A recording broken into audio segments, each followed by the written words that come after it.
नमस्कार प्यारे बच्चों, आप सभी का बेहद स्वागत है आपके अपने YouTube चैनल ज्ञानदीप इंडिया पर। तो आज हम कक्षा 12 का थर्ड चैप्टर लेकर आए, जिस चैप्टर का नाम है प्यारे बच्चों रासायनिक बलगतिकी। और अब देखेंगे आगे वेग का नियम।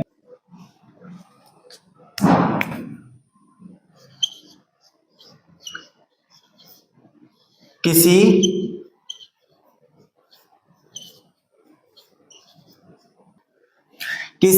अभिक्रिया का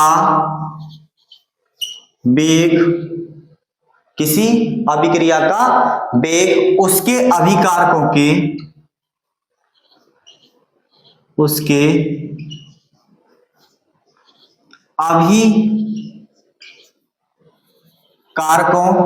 के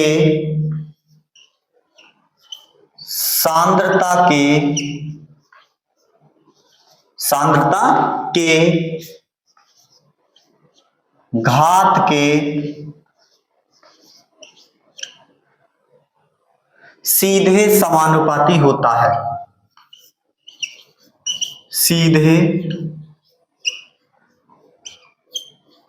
समानुपाती होता है। तो क्या कह रहा है प्यारे बच्चों, किसी अभिक्रिया का वेग उसके अभिकारकों के सांद्रता के घात के सीधे समानुपाती होता है। ओके, अब हम एग्जाम्पल के थ्रू और भी बेहतर तरीके से समझेंगे। हमने एग्जाम्पल ले लिया फर्स्ट, हमने कोई लिया है आर से, क्या लिया है प्यारे बच्चों, पी। अब आर जो है प्यारे बच्चों वो है अभिकारक। क्या है प्यारे बच्चों, अभिकारक। अभिकारक कहते किसे है, जो रासायनिक अभिक्रिया में भाग लेते हैं उन्हें क्या बोलते हैं प्यारे बच्चों, अभिकारक। तो लिखेंगे अभिकारक। ये क्या है प्यारे बच्चों, ये है उत्पाद। ये क्या है, जो रासायनिक अभिक्रिया के पश्चात बनता है उसे क्या बोलते हैं हम, उत्पाद। तब लिखेंगे वेग का नियम। वेग का नियम कहता क्या है, तो लिखेंगे वेग का नियम, या लिख सकते हैं अभिक्रिया का वेग। अभिक्रिया का वेग किसके समानुपाती होता है, अभिकारक के। तो अभिकारक कौन है प्यारे बच्चों, आर। तो यहां पे लिख दिया हमने आर की सांद्रता। समानुपाती हटाएंगे, कांस्टेंट लगाएंगे, तो क्या होगा, वेग का नियम बराबर वेग का नियम बराबर के। ओके, उसके बाद आर की घात कितनी है, एक ही होगी। अब हमारा निकल गया है वेग का नियम। अब प्यारे बच्चों ये जो है के, जो है क्या, के है प्यारे बच्चों वेग स्थिरांक। क्या है प्यारे बच्चों, वेग स्थिरांक। जो निकल के जो आया हमारा वेग का नियम बराबर के आर की सांद्रता, इसे प्यारे बच्चों बोलेंगे वेग समीकरण। वेग समीकरण। ओके, अगला एग्जाम्पल देखते हैं। एग्जाम्पल अगला देखते हैं। हमने एग्जाम्पल 2 ले लिया, ए प्लस बी तीर का निशान सी। अब ए और बी क्या है प्यारे बच्चों, यहां पे ये है अभिकारक। क्या है प्यारे बच्चों, अभिकारक। और जो सी जो है ये हमारा उत्पाद। तो लिखेंगे अभिक्रिया का वेग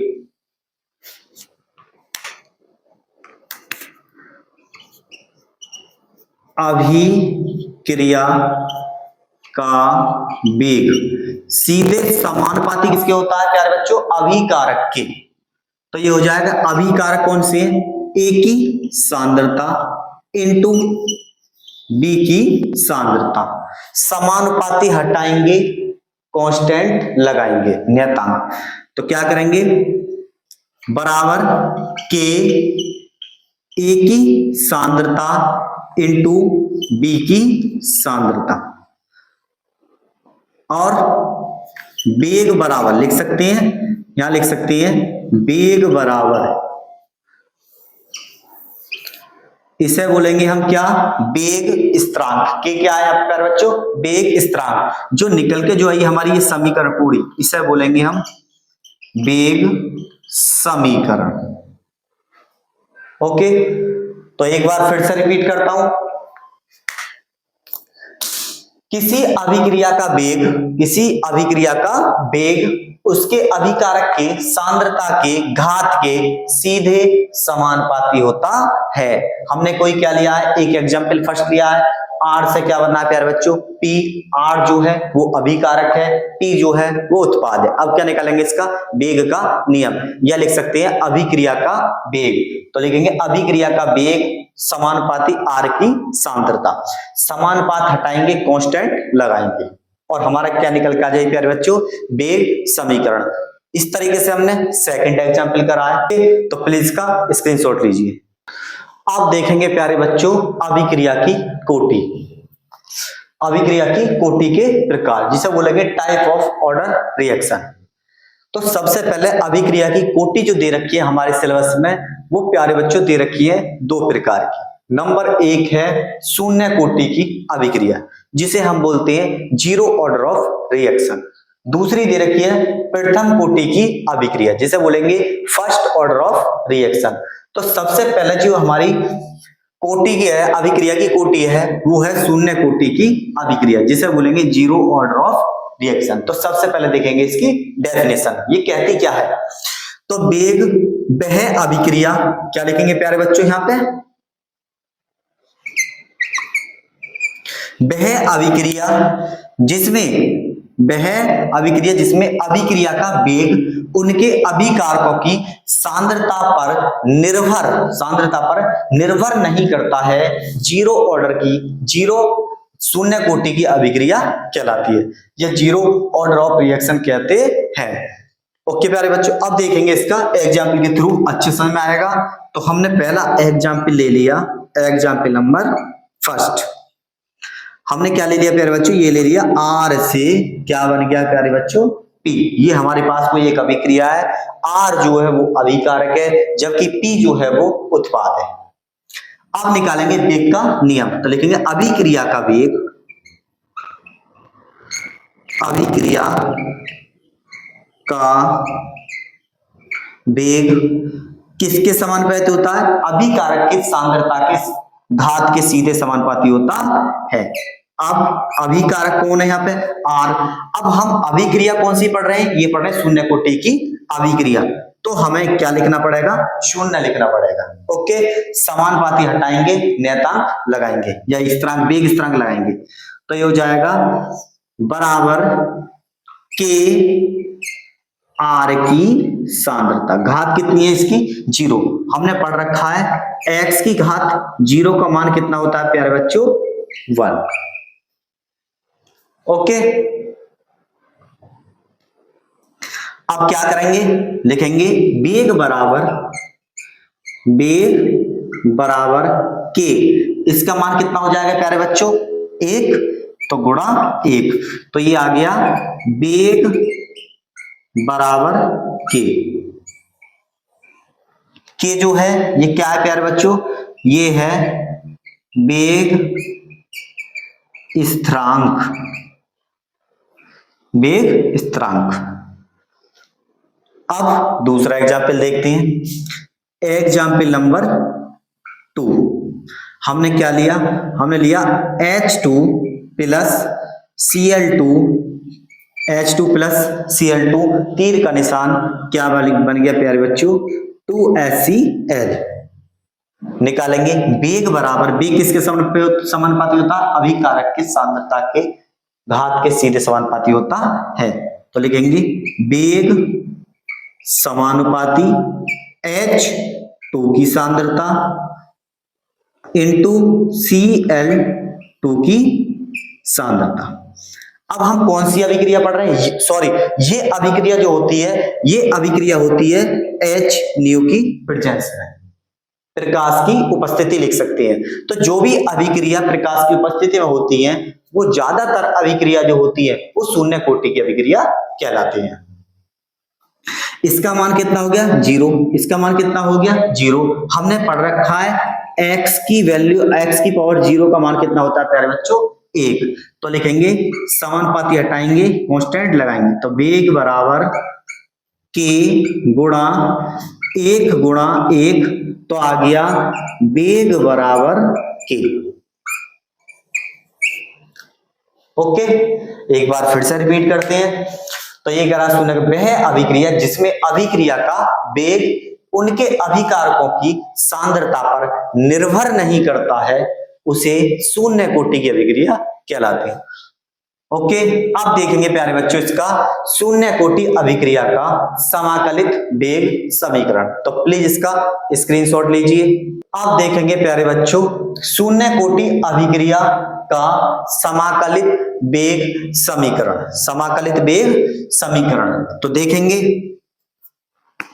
हमने कोई अभिक्रिया ले ली है, क्या ले ली है प्यारे बच्चों R से P, ठीक है, क्या ले लिया प्यारे बच्चों R से P। R जो है अभिकारक है और P जो है प्यारे बच्चों वो उत्पाद है। क्या है प्यारे बच्चों उत्पाद। तो क्या करेंगे इसका निकालेंगे वेग। तो वेग समानुपाती किसके होता है अभिकारक के सांद्रता के घात के सीधे समानुपाती होता है। अब कौन सी अभिक्रिया पढ़ रहे हैं हम 0, तो इसका मान कितना हो जाएगा 0। तो वेग बराबर k R की सांद्रता की घात 0।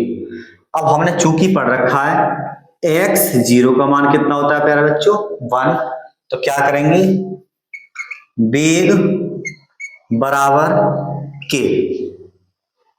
ओके, अब हम अभिकारक का निकालेंगे तात्क्षणिक वेग। क्या निकालेंगे प्यारे बच्चों तात्क्षणिक वेग। तो तात्क्षणिक वेग को कैसे लिखते हैं, ये लिखते हैं माइनस डी आर की सांद्रता बटे dt।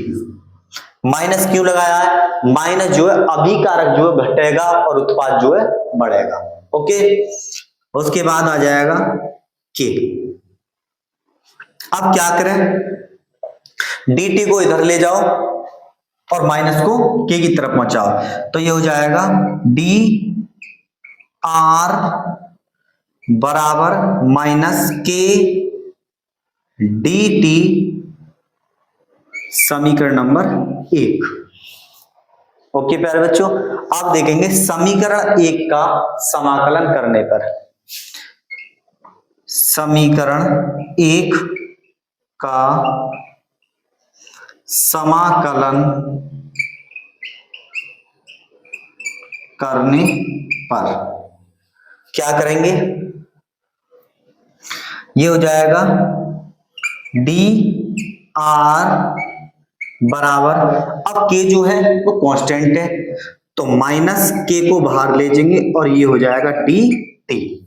चूंकि हम जानते हैं डी एक्स का इंटीग्रेशन जो होता है वो होता है प्यारे बच्चों x, और डी टी का जो होता है प्यारे बच्चों वो कितना होता है t। वैल्यू लगा देंगे।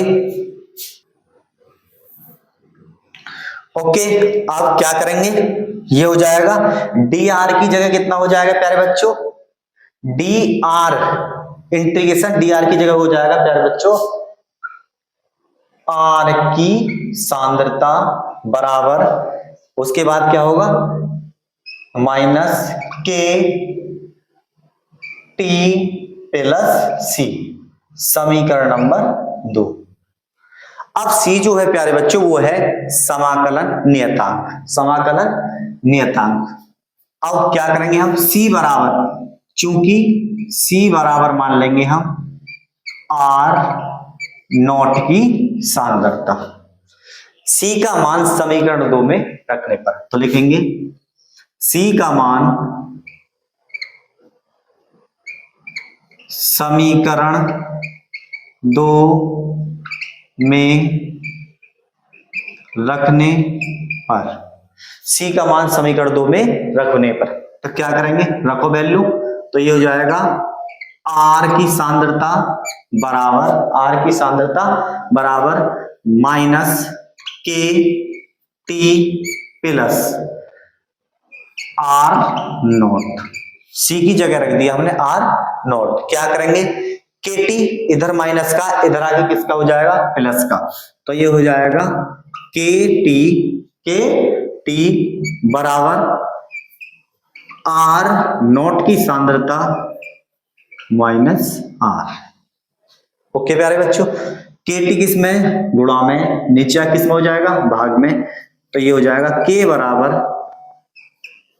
आर नॉट की सांद्रता माइनस आर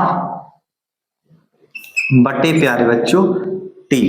ये निकल के आ गया हमारा प्रथम कोटि अभिक्रिया का समाकलित वेग समीकरण। अब क्या क्या चीज दे रखी है वो हम देखेंगे, जहां के क्या क्या है प्यारे बच्चों, वेग स्थिरांक, आर नॉट क्या है,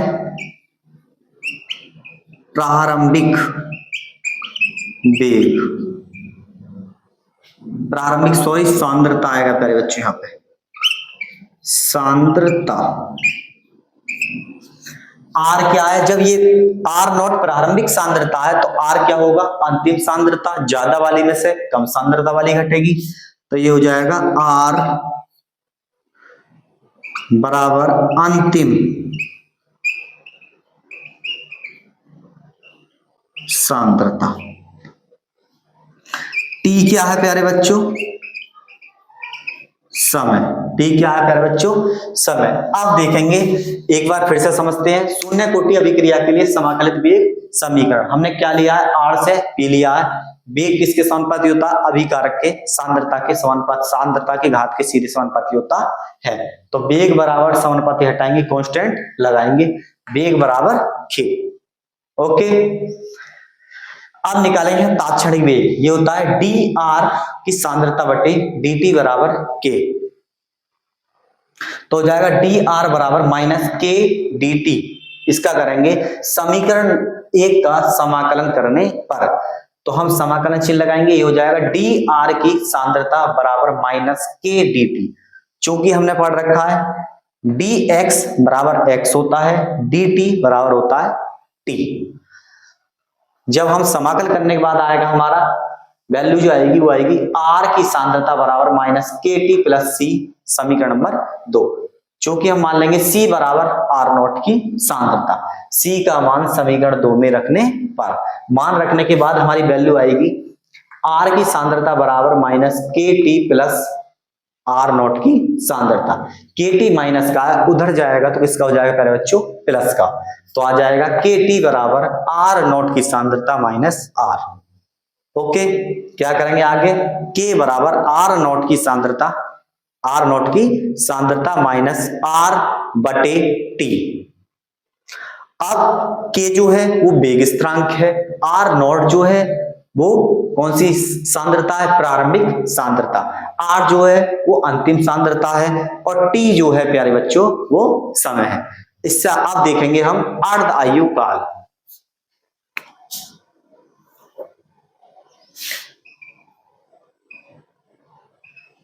अर्ध आयु काल। एक चीज और रख लो प्यारे बच्चों, यहां पे लिखेंगे हम मात्रक।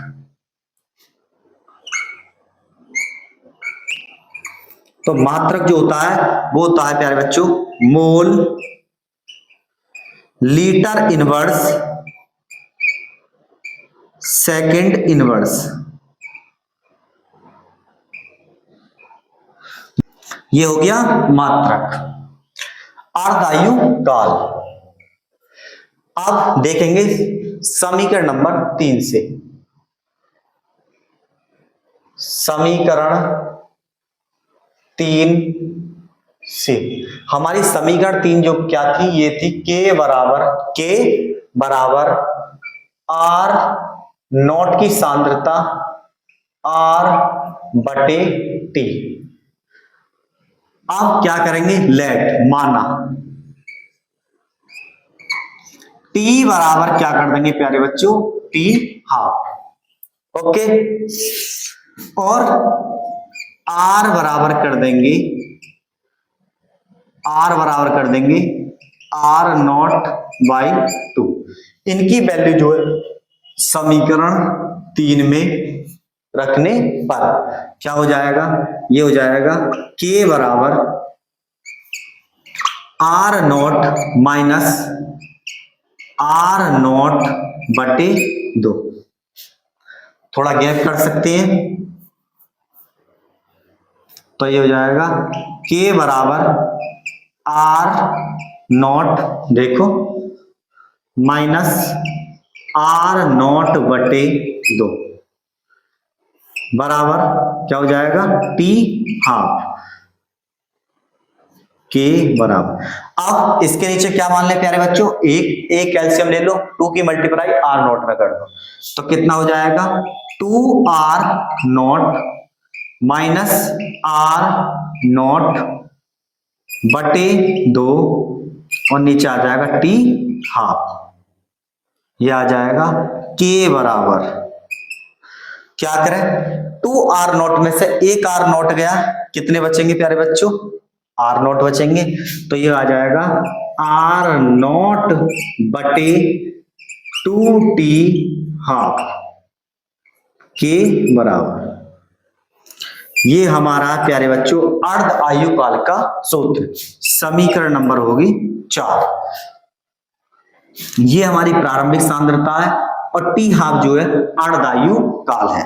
ओके, तो प्लीज आज के लिए इतना ही। अगर हमारी वीडियो पसंद आई हो तो हमारे चैनल को सब्सक्राइब करें और अपने दोस्तों के साथ हमारी वीडियो को शेयर करें। मिलते हैं नेक्स्ट वीडियो में। जय हिंद।